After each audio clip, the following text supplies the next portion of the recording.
Audiolib présente Vendeurs d'élite, les techniques et secrets dévoilés des meilleurs vendeurs de Michael Aguilar, lu par Antoine David Calvé. Le marketing téléphonique, une affaire de mental.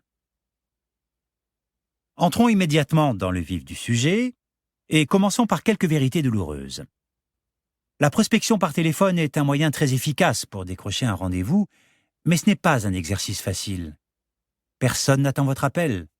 Personne n'a envie d'être dérangé par l'appel téléphonique d'un commercial. Personne n'aime les télévendeurs et les téléprospecteurs. Vous allez déranger tous ceux que vous allez contacter par téléphone. Le décor est planté. Il n'y a donc rien de surprenant à ce que l'écrasante majorité des commerciaux détestent le téléphone, ou plus exactement la prise de rendez-vous par téléphone. Car s'il travaillait pour les services fiscaux et appelait un contribuable pour lui annoncer qu'un trop-perçu va lui être remboursé, il n'éprouverait aucune difficulté à décrocher leur téléphone. Il y a quelques années, je formais d'anciens sportifs de haut niveau reconvertis dans la vente d'espaces publicitaires sur les maillots et dans les stades de foot. Ces champions sportifs, qui avaient fait preuve d'un fort mental, craquaient au bout de quelques jours de prospection téléphonique, car ils se faisaient éconduire par leur interlocuteur, parfois violemment, et ils ne parvenaient pas à le surmonter. Nombre d'entre eux démissionnaient avant la fin de leur période d'essai. Quel est donc le problème ?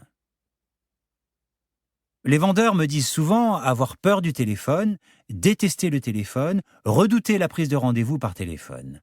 En réalité, rien n'est plus faux. Je leur réponds: prenez le téléphone et appelez vos parents ou vos amis pour leur proposer de dîner ensemble. Cela ne vous posera pas de problème. Ils me confient parfois que la cause de leur phobie du téléphone est la peur de l'inconnu. C'est tout aussi faux. Ce n'est pas l'inconnu qui leur fait peur. Appelez la mairie pour avoir les horaires d'ouverture du service des passeports. Cela ne vous posera pas de problème. Et pourtant, vous aurez un inconnu pour interlocuteur. Le seul et unique problème pour bon nombre de téléprospecteurs porte un nom, la peur du rejet. Soyons clairs à ce sujet. Le rejet est inévitable et inhérent à la fonction de téléprospecteur, tout comme le risque de décès du patient ne peut être écarté de la profession de chirurgien. Toutefois, ce dernier n'est pas paralysé par la peur car il est formé et applique un protocole parfaitement codifié qui lui permet de minimiser les risques d'accident et de donner à son patient le maximum de chances de guérison. Il en va de même pour le téléprospecteur.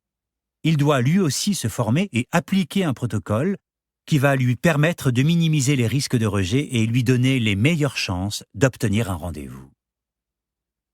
La peur qui retient et même qui inhibe n'est pas la peur du téléphone, mais bien celle du rejet. Toute prospection par téléphone reste impossible aussi longtemps qu'elle n'est pas surmontée.